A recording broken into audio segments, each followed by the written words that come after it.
Our enemy doesn't tire, doesn't stop. They're coming. Selamat datang di channel Di Balik Kamera, Valar Morghulis. Oh my god, it's happening! Game of Thrones season final. Yay! Gue perlu kasih tahu ke teman-teman semua yang belum nonton akan ada spoiler di depan. Jadi kalau belum nonton lebih baik berhenti di sini nontonnya. Ditutup aja video gue. Tapi sebelum kita recap lebih lanjut, jangan lupa teman-teman untuk subscribe YouTube channel Di Balik Kamera, bunyikan lonceng notifikasi biar nggak ketinggalan review pop culture Indonesia dan dunia terbaru. Berikut ini adalah hal-hal yang perlu kita kasih stabilo, kita highlights dan rangkum untuk Game of Thrones season 8 episode 1 berjudul Winterfell. Yang pertama, opening scenes-nya ganti. Pembukaan dibuka dengan The Wall, tapi sebagaimana episode terakhir season 7, yakni The Night King dan Viserion menghancurkan The Wall. The Wall, dinding raksasanya kini sudah bolong.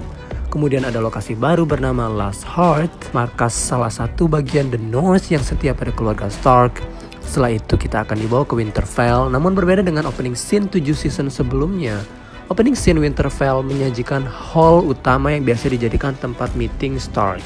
Dan juga ruang bawah tanah yang adalah kuburan dari pendiri-pendiri Stark terdahulu. Yang bikin gue suka lagi adalah tampilnya The Throne sebelum penutup logo Game of Thrones. The Throne singgah sana adalah satu-satunya alasan utama cerita ini bergulir. Sesuai tema season final ini, For the Throne. Anak kecil yang berjalan di antara pasukan mengingatkan kita kepada Bran Stark di episode pertama banget, episode pilot, ketika melihat King Robert Baratheon dan pasukannya tiba di Winterfell untuk melamar Ned Stark menjadi Hand of the King.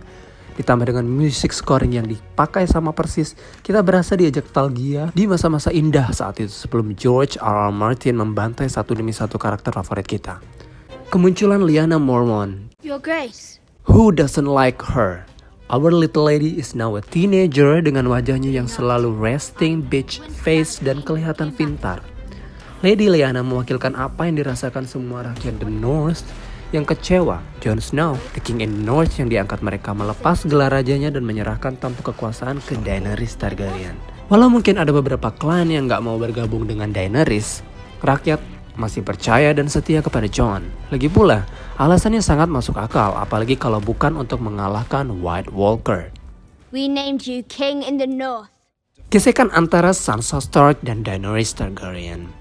Ya, namanya juga kayak mau ngenalin mantu ke keluarga. Ada yang suka, mungkin ada yang gak suka. Dari trailer awal season 8, kita udah diliatin bahwa mungkin bakal ada konflik antara Sansa dan Daenerys. And yes, there is.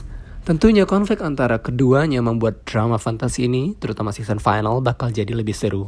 What do dragons eat, anyway? Whatever they want. Reuni antara Sansa dan Tyrion. Ini pasti sudah kita tunggu-tunggu. Pernikahan paksa antara Tyrion dan Sansa yang terjadi sebelumnya membuat kita semakin percaya bahwa Tyrion ini benar-benar orang yang baik loh. To witness the union of man and wife, one flesh, one heart, one soul, now and forever. Tapi bedanya, Sansa sekarang sudah bukan anak-anak lagi, sudah mengecap asam pahit kehidupan dan sudah terjun ke politik. Gue dari awal nebak bahwa pertemuan keduanya bakal bikin awkward, and yes, awkward banget. I used to think you were the cleverest man alive. Reuni Arya dan Jon. Tentunya salah satu penggerak Arya Stark untuk terus bertahan hidup adalah eratnya hubungannya dengan kakak tirinya yang ternyata adalah sepupunya, Jon. Ini mengobati kerinduan fans akan pertemuan yang sangat dinanti-nanti. Ini adalah adegan kedua di sepanjang TV series Game of Thrones. Arya dan Jon punya adegan bersama, dan adegannya kurang lebih mirip dengan yang pertama. Bahas Needle dan Arya loncat ke pelukan Jon. It's very emotional.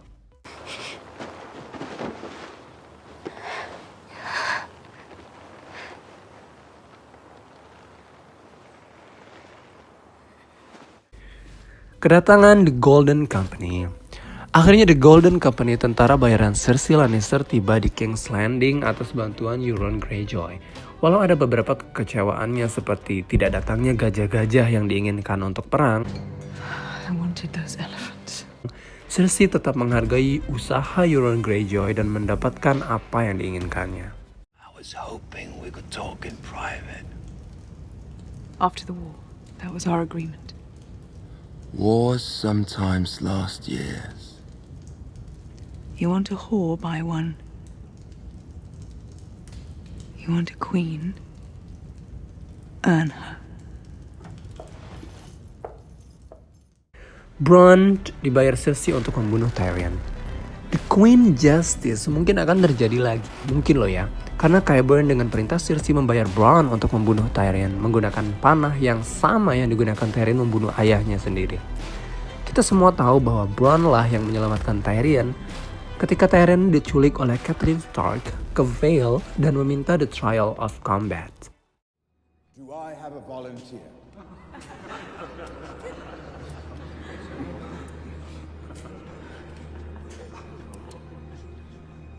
Anyone? Anyone? I think we can assume that no one is willing to... I'll stand for the dwarf. Setelah itu Bronn juga menyelamatkan nyawa Jaime ketika pertarungan terbuka antara Lannister dan Dothraki. This is another level of drama. Would Bronn kill Tyrion?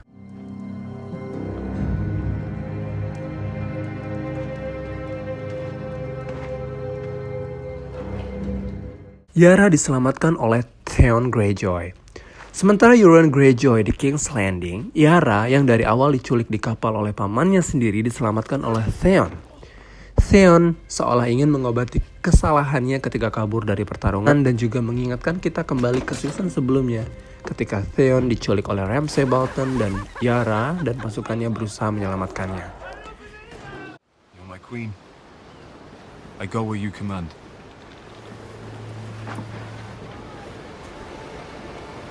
You want to go to Winterfell? To fight for the Starks? Go.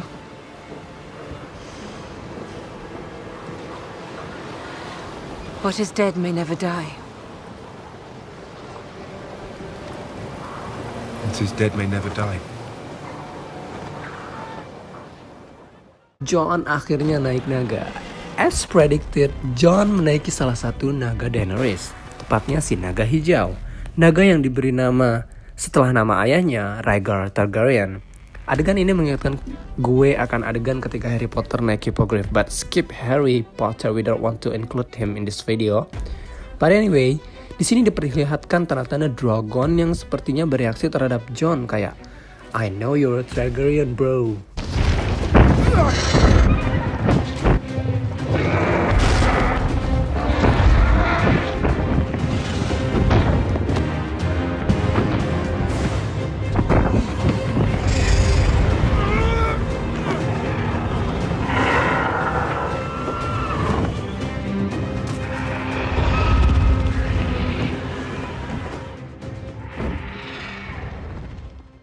Arya bertemu Gendry dan The Hound. Hal yang ditunggu fans akhirnya terjadi juga. Arya bertemu The Hound. The Hound kayak sudah sayang banget dengan Arya, sebagaimana Arya juga sudah mencoret The Hound dari daftar orang yang ingin ia bunuh. Ini seolah mengobati kerinduan kita akan kebersamaan mereka berdua sejak season 2, serta mengobati kekangenan kita antara duo Arya dan The Hound. Di episode ini mereka nggak terlalu hangat diperlihatkan, tapi gue yakin akan ada scene yang emosional yang menunggu kita di depan.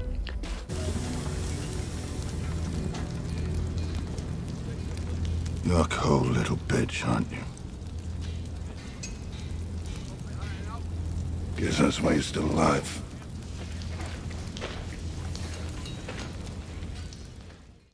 Setelah itu Arya bertemu Gendry, dialog yang hampir sama dan chemistry yang kurang lebih sama walau agak sedikit awkward. Apakah kedepannya mereka akan punya jalinan tali kasih? Ya mungkin aja kalau keduanya masih hidup. This is Game of Thrones, no one could survive. No one. Oh, is that a command, Lady Stark? Don't call me that. As you wish, milady.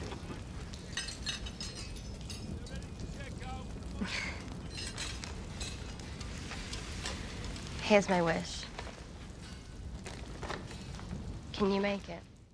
Daenerys bertemu Sam Tarly. Daenerys berterima kasih kepada Sam atas usahanya membantu Jorah the Andal dalam mengobati penyakit kulitnya. Pembicaraan pun berlanjut ke Sam bilang bahwa Randy Tarly dan Dickon Tarly adalah ayah dan kakaknya. Daenerys bilang bahwa keduanya nggak mau bend the knee dan akhirnya dibunuh oleh Daenerys. Dan pengucapan rasa terima kasih pun menjadi another level of awkwardness. I offered to let him retain his lands and titles if he bent the knee. He refused.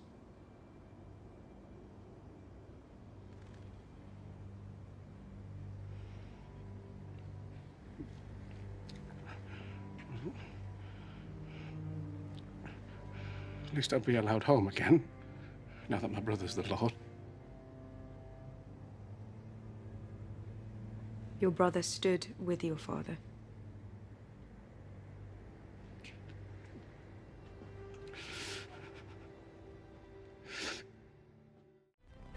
Sam bertemu Jon. Ini mungkin yang paling kita tunggu-tunggu. Setelah di-encourage oleh Bran bahwa sudah waktunya untuk memberitahu Jon, Sam akhirnya memberitahukan rahasia terbesar di Westeros selama bertahun-tahun bahwa Jon Snow adalah Aegon Targaryen, sixth of his name, protector of the seven kingdoms whatsoever. Your mother was Lyanna Stark. And your father, your real father, was Rhaegar Targaryen. You've never been a bastard. You are Aegon Targaryen, true heir to the Iron Throne. Yap, begitulah reaksinya. Jon awalnya dia nggak percaya, tapi sebagaimana Bran bilang bahwa Sam adalah satu-satunya orang yang dipercaya Jon untuk masalah apapun. Apalagi Sam bilang bahwa hal ini sudah based on his study di Citadel dan penglihatan Bran. Oh, gimana nih si Dany? We'll see. Ditambah lagi Sam kembali mengingatkan fakta bahwa Jon pantas menjadi raja dengan semua hal yang telah dilakukannya demi rakyat.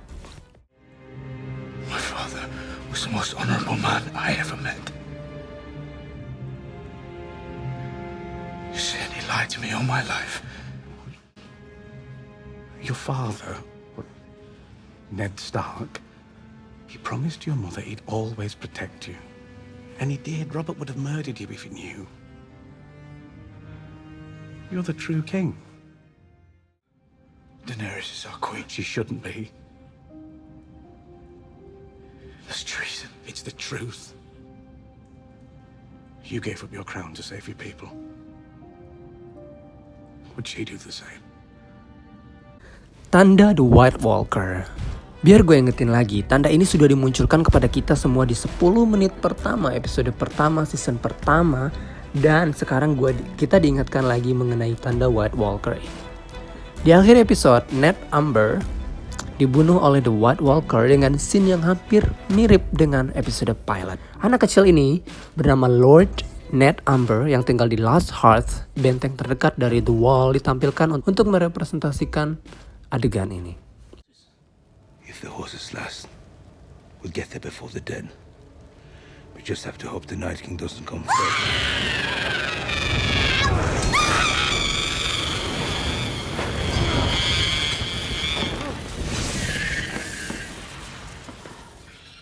Dan yang terakhir adalah Jaime bertemu dengan Bran.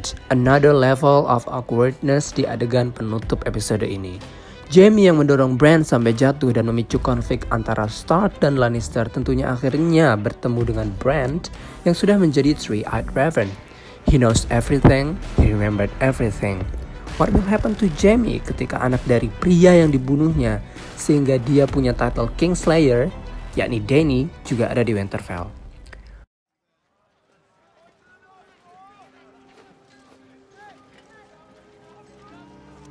Oke, itu breakdown dari setiap scene di episode pertama. Ayo kita berkumpul di kolom komentar, Game of Thrones fans. I'll see you next week di episode kedua. Gue pamit, bye-bye. Valar Dohaeris. When I was a child, my brother would tell me a bedtime story about the man who murdered our father. About all the things we would do to that man. He never should have trusted Cersei. You never should have either. Death. It's got many faces. I look forward to seeing this one. How long do we have?